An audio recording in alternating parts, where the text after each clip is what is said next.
우리 몸을 건강하게 지켜줄 올바르고 알찬 정보 알아보는 시간이죠. 데일리 건강 시작하겠습니다. 우리 얼굴 중에 눈은 사람의 전체적인 인상을 가장 크게 좌우하는 부위죠. 근데 노화로 인해 처진 눈꺼풀이나 볼락하게 올라온 눈밑 지방은 실제보다 나이 들어 보이게 하는 요인이 되는데요. 자, 노화로 인한 자연스러운 현상이긴 하지만 충분히 교정할 수 있다고 합니다.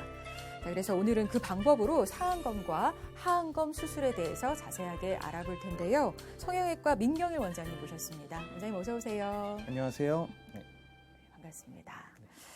자, 눈 주위는 얼굴 중에 노화가 특히 좀 빨리 오는 부위인 것 같은데요. 실제로 그런가요, 선생님? 흔히들 우리가 눈가주름은 나이를 속일 수가 없다고 하죠. 노화 현상은 크게 피부의 주름, 처짐, 꺼짐으로 나타나는데 피부는 노화 과정을 거치면서 콜라겐 섬유의 구성 성분이 감소하면서 탄력이 떨어지게 됩니다. 눈 주변은 눈을 깜빡이거나 웃거나 찡그리는 등 다양한 표정과 움직임이 많은 부위이기 때문에 조직의 두께가 다른 부위보다도 얇고요. 움직임으로 인한 피부의 접힘이 지속적으로 일어나는 부위입니다. 이러한 과정들이 쌓여가면서 피부의 주름이나 늘어짐을 만들게 됩니다. 또한 얼굴의 지방이 감소되고 눈둘레 골격의 흡수까지 진행이 되면서 아래 눈꺼풀이랑 앞볼에 꺼짐이 생기게 됩니다. 결국 눈 주변 노화의 원인은 콜라겐 섬유의 감소와 같은 피부의 조직학적 변화, 그리고 눈 주변 근육의 빈번하고 지속적인 움직임, 얼굴 지방 조직의 감소, 눈둘레 골격의 변화 등으로 정리할 수가 있습니다. 그렇군요. 자, 근데 다른 부위도 그렇지만 특히 눈가 주름은 좀 잘 보이다 보니까 더 고민이 되기도 하는데요. 자, 눈 주변 피부 노화로 인해 권유되는 시술이나 수술 어떤 종류가 있는지 좀 알아보겠습니다. 어떤 방법이 있을까요? 우선 비교적 조직의 탄력이 유지되고 있는 젊은 연령대에서는 눈 주변 근육의 움직임을 줄여주어서 주름이 생기는 것을 미리 예방하고 간단한 보톡스나 눈물꼬랑과 앞볼의 꺼짐을 채워주기 위한 필러 정도의 시술이 이루어지고 있습니다. 하지만 탄력이 지속적으로 떨어지게 되면 주름과 함께 처짐이 발생하게 되어서 늘어난 조직을 일부 절제하고 원위치로 올려주는 작업이 필요합니다. 눈꺼풀의 주름 및 처진 피부의 제거 수술을 우리가 윗눈꺼풀 성형수술, 흔히 상안검 성형수술이라고 하고요. 네. 아래 눈꺼풀 성형수술, 하안검 성형수술이라고들 말합니다. 그렇군요. 근데 이제 젊었을 때 보톡스나 필러로 이 눈가 이제 주변 피부를 잘 관리를 해주면 나이가 들어서 상안검이나 하안검 수술을 받지 않아도 될 정도로 처짐이나 주름 관리가 좀 도움이 될까요?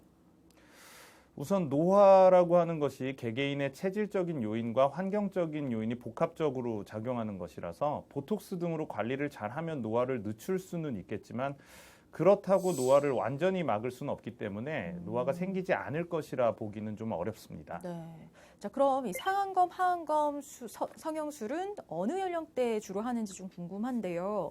주로 한 60대 이후에 받게 될까요?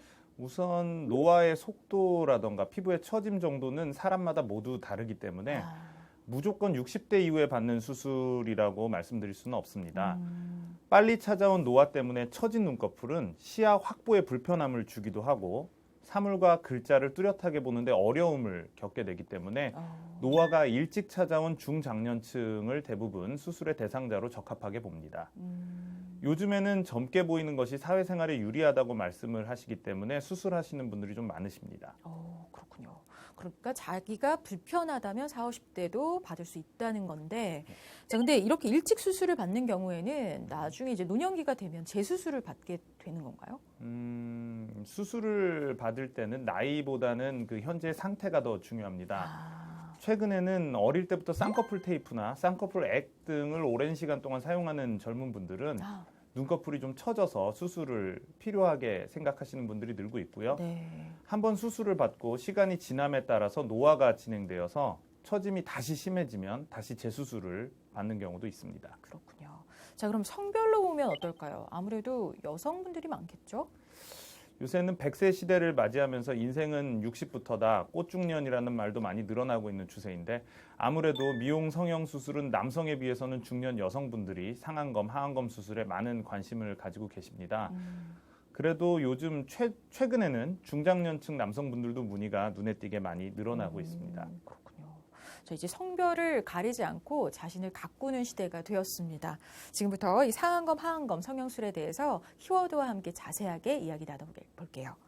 자, 먼저 첫 번째 키워드에서는 상안검 수술에 대해서 자세히 알아보도록 하겠습니다. 첫 번째 키워드 확인할까요? 미용 대 기능. 미용 대 기능. 자, 미용적인 부분과 기능적인 부분 중에 이 상안검 수술을 선택하게 되는 이유는 뭘까요, 선생님?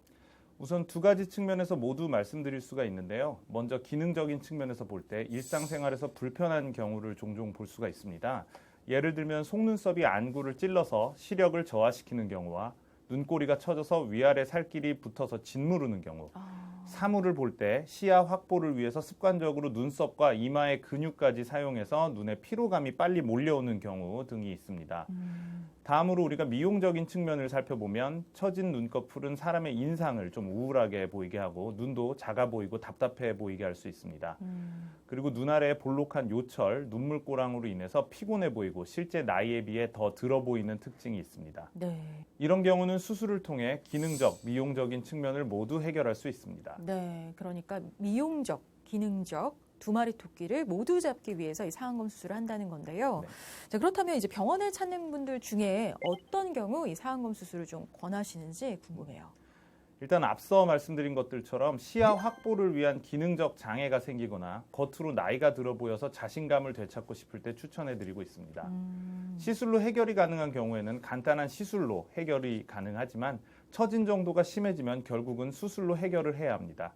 이 수술은 단순히 미용적인 측면이 아닌 기능적인 측면도 있기 때문에 전문가의 정확한 진단으로 수술을 선택해야만 합니다. 네, 그렇군요.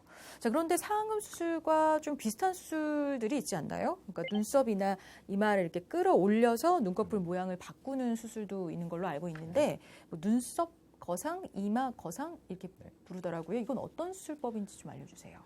우선적으로 그 두 수술의 공통점은 본인이 원래 가지고 있던 이미지가 완전히 다른 사람으로 바뀌는 그런 수술이 아니고 10년 전 자기의 모습을 찾는 복원 수술이라고 생각하시면 됩니다. 네. 두 수술 모두 처진 이마를 리프팅하여 처진 눈매를 교정하는 효과를 볼 수가 있다는 것이죠. 차이점은 절개 부위가 다르다는 건데요. 직접 눈썹 거상은 이름 그대로 눈썹을 따라 절개하여 올려주는 그런 수술입니다. 이 수술의 장점은 수술 시간도 비교적 짧고 간단해서 붓기나 회복이 빠른 편입니다. 네. 단점이라기보다 한계점이 조금 있는데 처진 눈꼬리 부분은 많이 개선이 되지만 이마의 가운데 부분이 처져서 눈 앞머리 부분이 많이 처지신 분들에게는 좀 권해드리지가 않습니다. 그렇다고 해서 답이 없는 건 아니고요. 그런 분들에게는 이마 거상을 추천해드리고 있습니다. 이마 전체를 박리하고 올려주는 그런 수술인데요. 눈꺼풀이 시원해지고 동시에 이마 주름도 펴지는 일석이조의 효과가 있습니다. 이 수술도 비율에 따라서 절개 부위가 달라질 수 있습니다. 평소 이마가 좁으셨던 분들은 머리카락 속에서 거상을 하시면 시원한 이마를 가지실 수가 있고요. 이마가 원래 넓으셨던 분들에게는 헤어라인을 따라서 거상을 추천해드립니다. 그렇군요. 자, 자신의 상태에 따라서 담당이와 충분히 상의한 후에 그 수술 방법을 결정하시면 될 것 같습니다. 자, 근데 상안검 성형수술을 받기 전에 따로 뭐 준비하거나 주의할 점 이런 게 있을까요, 선생님? 우선 주름과 처짐을 교정하는 목적의 수술이다 보니 비교적 수술 대상자의 연령대가 높은 편이어서 네. 고혈압이나 당뇨 같은 성인 질환을 갖고 계신 경우가 좀 많습니다. 아, 네. 약을 복용하고 계시는 경우도 많고요. 그래서 약의 종류에 따라서 수술 전에 꼭 복용을 하여야 하는 약이 있는 반면에 수술 전에는 미리 끊어야 하는 약들도 있습니다. 따라서 복용하고 있는 약이 있으면 수술 전에 꼭 복용 여부에 대해서 상담을 받으시는 것이 중요합니다. 네. 또 수술은 국소 마취를 하거나 얕은 정도의 수면 마취를 시행하므로 신체에 큰 무리를 주지 않으므로 컨디션만 좋게 유지하시면 크게 준비를 하거나 주의할 것은 없습니다. 그렇군요. 자, 그럼 이어서 수술 방법도 알아보겠습니다. 자, 우선 상안검 처짐 교정은 좀 쌍꺼풀 수술과 비슷한 느낌이 드는데 어떨까요, 선생님? 쌍꺼풀 수술과 비슷한데요. 쌍꺼풀이 생기는 부위에 쌍꺼풀 예정선을 만들고 그 위쪽으로 처져서 덮여있는 조직을 측정하여서 세기형으로 절제를 하게 됩니다. 이렇게 되면 쌍꺼풀 예정선의 위쪽에 있는 잉여분의 피부가 절제가 되어서 없어지고 그 위쪽에 남아있는 피부를 쌍꺼풀 예정선 부위에서 봉합을 해서 해결하게 됩니다. 그렇군요.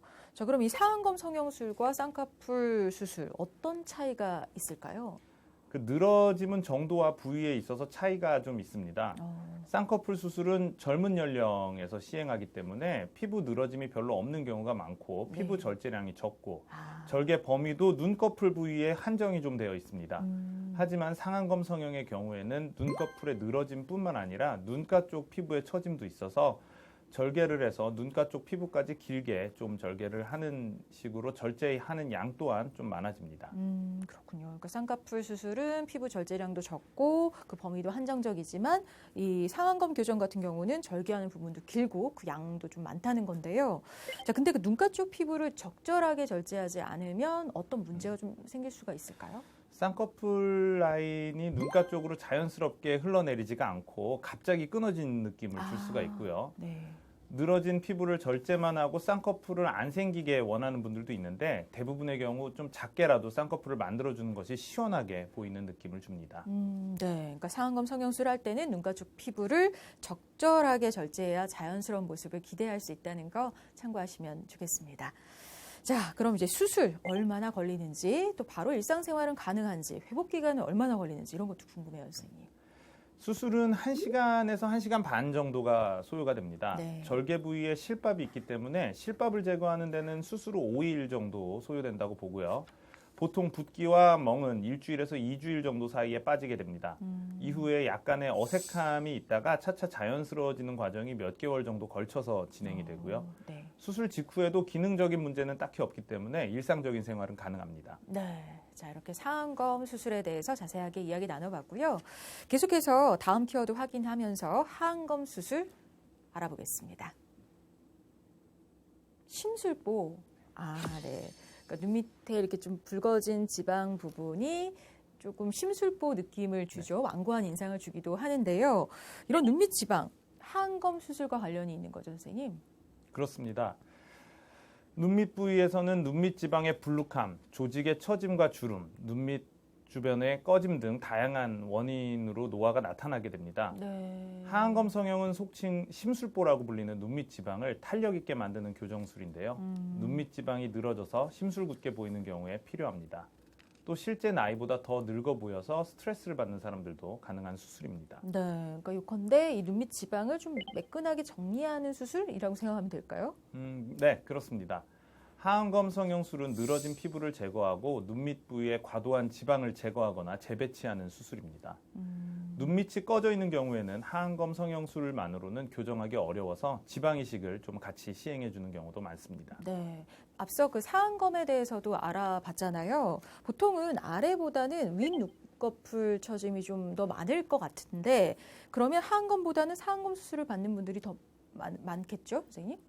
윗눈꺼풀은 이마 부위와 연결이 되어 있는데 보통 노화가 진행되면 이마의 처짐도 동반이 되어 있는 경우가 좀 많습니다. 네. 이마가 늘어짐에 겹쳐지면서 윗눈꺼풀의 늘어짐이 더 심해지므로 윗눈꺼풀의 늘어짐으로 인한 불편감이 더 크게 느껴지는 경우가 좀 흔합니다. 자, 그럼 이제 하안검 교정술에 대해서 좀 자세하게 알아보겠습니다. 어떻게 이루어지는지 방법을 좀 알려주세요. 하안검 성형술은 속눈썹 바로 아래쪽 피부를 절개하여서 조직을 박리합니다. 아래 눈꺼풀은 가장 바깥쪽에서부터 안쪽으로 피부, 근육, 눈밑 지방의 순서로 배열이 되어 있는데 박리를 통해 가장 안쪽에 있는 눈밑 지방을 눈물꼬랑 부위에 재배치하여 불룩함과 눈물꼬랑 부위를 교정합니다. 이후 처진 조직을 거상하여 눈가 쪽의 골막에 단단히 고정하여 처짐을 방지해 줍니다. 남아있는 과량의 피부는 적정량을 평가하여 절제하여서 흉터를 최소화하기 위해서는 세심하게 봉합합니다. 그렇군요. 자, 근데 우리가 흔히 알고 있는 그 눈밑 지방 재배치와는 어떻게 다른 걸까요? 눈밑 지방 재배치는 눈밑 지방이 불룩할 때 눈밑 지방을 제거하지 않고 아래쪽에 있는 눈물꼬랑 부위도 이동시켜서 지방의 위치를 바꾸어 줌으로써 눈밑 지방의 불룩함을 교정하는 수술 기법을 말하는데요. 예전부터 피부 절개를 통해서 이러한 수술을 하는 경우는 하안검 성형술이라고 말해왔기 때문에 흔히 말하는 지방 재배치는 피부 절개 없이 결막 절개만을 이용하여 재배치하는 경우에만 이루고 있습니다. 그러니까 눈밑 지방 재배치는 피부 절개 없이 받을 수 있다는 거네요. 네. 피부 조직의 탄력이 좋은 20, 30대의 경우에는 피부 절개가 필요가 없기 때문에 결막 절개를 통한 지방 재배치 수술이 권장됩니다. 눈물고랑이 없는 경우에는 단순 지방 제거만으로도 좋은 결과를 얻을 수가 있습니다. 네. 하지만 피부 조직의 탄력이 떨어지고 피부가 처진 5, 60대 이후에는 피부 절개를 이용한 하안검 성형 수술이 꼭 권장됩니다. 그렇군요. 자, 그럼 수술 후의 회복 과정은 어떨까요? 상안검 성형술과 좀 비슷하게 진행되나요? 네, 상안검 성형 수술과 마찬가지로 절개 후 봉합 부위의 실밥을 5일 정도에 제거를 하게 되며 붓기와 멍은 일주일에서 2주일 사이에 없어지게 됩니다. 수술 부위에는 약간 딱딱한 흉터 조직이 형성되었다가 수개월이 지나면서 부드럽게 풀어지면서 원래의 자기 조직처럼 돌아오게 됩니다. 네. 이 시기에는 절개 부위 흉터도 조금은 보이고 모양도 좀 어색하지만 결국에는 눈에 거의 띄지 않을 정도로 자리를 잡게 됩니다. 네, 그렇군요. 자, 상안검, 하안검 성형수술 모두 알아봤는데요. 이 상안검과 하안검 수술을 동시에 받는 경우도 있는지 궁금해요. 우선 상안검 성형술과 하안검 성형술은 한 번에 같이 수술이 가능합니다. 하지만 따로 진행하고 싶은 경우에는 따로 진행하셔도 괜찮습니다. 수술을 위아래를 따로 한다고 해서 어색할까 봐 걱정을 하시는 경우도 있지만 그 어색함이 두드러져 보일 정도로 심한 것은 아니므로 위나 아래쪽 한쪽이 신경 쓰이는 경우에는 따로 진행하셔도 괜찮습니다. 네. 이렇게 따로 하는 경우에는 수술 후 회복 과정을 좀 2번 겪어야 하기 때문에 한 번에 해결하고자 하는 경우는 동시에 수술을 시행하는 경우도 많습니다. 그렇군요. 동시에 수술하는 경우에는 수술 시간이 오래 걸리기 때문에 전체적인 회복 기간은 비슷하므로 한 번에 해결할 수 있는 장점이 있습니다. 네. 자, 그럼 이제 세 번째 키워드로 넘어가 보겠습니다. 부작용.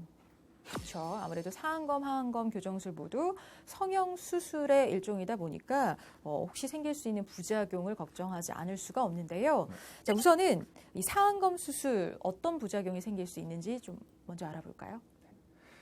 상안검 성형술 이후에 생길 수 있는 부작용은 비대칭, 어색한 쌍꺼풀 등 주로 미용적인 불만족으로 인해 생기는 증상들입니다. 안검하수 증상이 심해서 교정을 한 경우 눈이 좀 덜 감겨서 안구건조 증상이 심해지는 경우도 있을 수 있는데요. 모든 경우가 그런 것은 아니고 그에 맞는 적절한 치료가 필요할 수 있습니다. 그렇군요. 자, 그럼 이어서 하안검 수술을 할 때 생길 수 있는 부작용도 좀 짚어볼까요?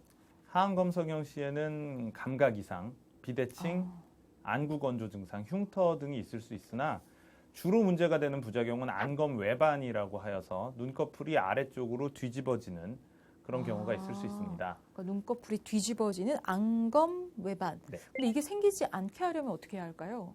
우선은 피부 절제를 너무 많지 않게 적당히만 해야 하고 혈종이 생기지 않도록 수술 중 지혈을 좀 철저히 해주어야 합니다.